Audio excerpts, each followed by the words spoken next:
Donald Trump, you may have heard this already, waded into Madison Square Garden last night, and he did so amid plunging poll numbers, rising prices for just about everything, and an increasingly angry and agitated political coalition. Appearing to expect the kind of reception that he gets from his cabinet members who fawn all over him, thinking that that would somehow extend to 20,000 New York Knicks fans. Here's how that went down. And bright stars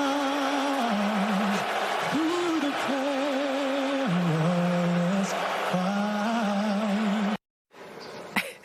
But it wasn't just that they were booing inside Madison Square Garden. Here's how the broader city of New York received Donald Trump.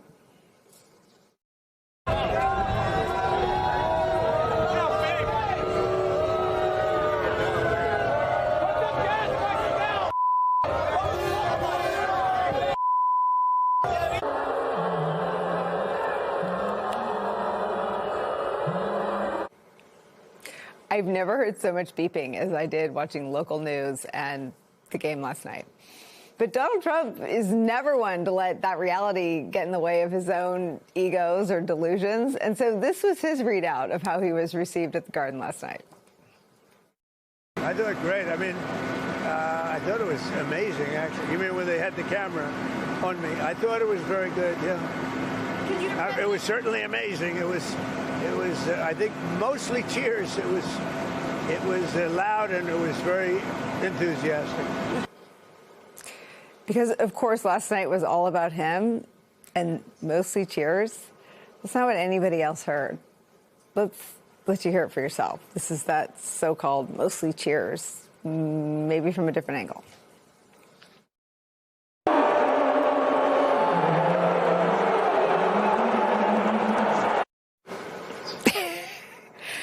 I think Rachel called them salty reception. Now, there's another explanation, though. It is possible that he didn't know how badly he was received. He appeared to take a little snoozeroo during the game. I think he might be the only person who was sleeping during last night's game.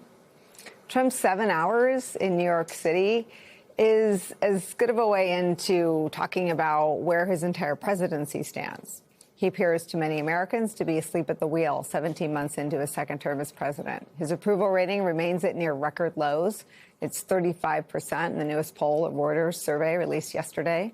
Americans say they are growing frustrated with Trump's economy. And despite Trump's best efforts to gaslight the American people about how he would like things to be, saying the same gaggle where he said it was amazing, his reception, not the game or Jalen Brunson or Josh Hart or anybody else, just the cheers for him. That's what he was talking about. He also said that gas prices are, quote, not that high, relatively speaking. But at this point, voters aren't buying it. In that same Reuters poll, 70% of Americans disapprove of Donald Trump's handling of the cost of living. 59% of Americans say they expect gas prices specifically to get higher in the coming year. One MS Now analyst, a former staffer from Donald Trump's first term, puts it like this, quote, the president has lost all credibility on the economy, the number one priority of the American people. He has lost control over the ending of the war. The administration is rudderless. Trump is enamored with being president, yet wants nothing to do with the job. After giving up on governing with no vision, the president has turned to what's simply in his line of sight. Event after unrelated event, speech after rambling speech. He is obsessed with what he perceives as the beautification of his D.C. bubble. He talks about fountains, his arch, his ballroom, a repainted reflecting pool, a UFC fight at the White House, and a partisan rally for himself after the failure of a planned concert on the National Mall. His appointees proposed plastering his face on passports and on $250 bills. Banners with Trump's looming image adorn government buildings in Washington, while Trump rants about not being able to put his name on the Kennedy Center. The second Trump administration is already a lost cause, at home and abroad. He has made himself a lame duck president and is getting lamer by the day. Donald Trump dragging down America as his political impotence reveals itself in bouts of authoritarian fits and spurts is where we begin today with some of our favorite reporters and friends. staff writer for The Atlantic. Political analyst Ashley Parker is back with us. It's so nice to see you, my friend. Also joining us, former senior advisor to President Biden and Vice President Harris, the former mayor of New Orleans. Mitch Landrieu's here. It's very nice to see you too, my friend. He's now the co-chair of American Bridge 21st Century. With me at the table for the very first time, former New York State Senator Daniel Squadron. He's the author of a must-read new book called The Fourth Branch, How State Government Can Save Our Union. We'll talk about that in a minute. I'll start with you. You're at the game. I was. Did they boo? I know. Look, but it was never going to. Can we talk about the game for a sec? Like, it doesn't have to happen in 4. We're going to win. We can't get greedy. Yeah, and it doesn't have to. Years. Yeah. Let's let it come. It's coming. You know, it's coming. I will never say Knicks and whatever. Just Knicks. Let's go Knicks. So I was at the game. Yeah. Did they boo? Well, you need to be fair to the president. No. Some people cheered. I heard. There were 3 less popular people in that arena. Okay. The refs. Yeah, I know. Yeah. They got booed more. But beyond that, I'd have to say the next loudest set of boos I heard was right there during the national anthem when the president's face came on the screen. And I mean, the thing about his face on the screen, and actually this to me, as sort of an ex-staffer, I always think about the staff's decisions. If you never put his face on the screen, you could have said all the boos were for the refs. And you're right, there were enough. It's almost like the vanity is the thing that lets everyone else see how unpopular he is. But he's in this narcissistic hamster wheel where he couldn't resist having his face up there. So, of course, everybody booed. Well, of course. And, maybe New York City is obviously not a Trump town. Maybe they were thinking lots of people are coming in from parts of Jersey and Long Island, where he did a lot better. Yeah. Those secondary market tickets are really expensive. There's industries where he did a lot better. But even when you would expect more popularity in that arena last night because of who was able to be there, the boos were still that loud. I think it's a real sign that his base is collapsing.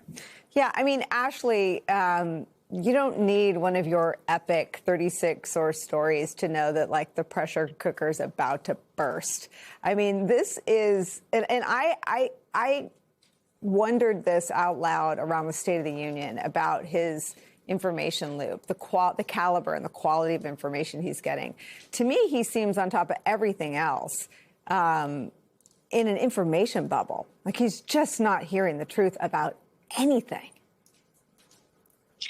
Well, I'd say it's 2 things, right? He does have people around him, not everyone, but a lot of people who tell him what he wants to hear, who are sort of like little puppies depositing at his feet, polls that wouldn't really pass muster on your network or my magazine that, show him doing well. So there is some of that. But I actually think one thing that is so striking is what you actually played of him getting booed, and then his response about the great reaction and how it was mainly cheers. And he has always had that ability to sort of will himself and often other people in the country, others around him, into that level of self-delusion and will his own reality. And it has served him well. And at the end of the day, it's kind of benign. If he wants to claim that all those boos were cheers for him, fine.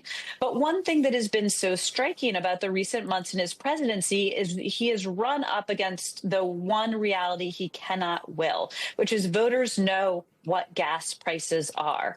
Voters know how much it costs to go to the grocery store. Voters know if they are now going to 2 grocery stores to use all of their coupons or to get the best deals at each one.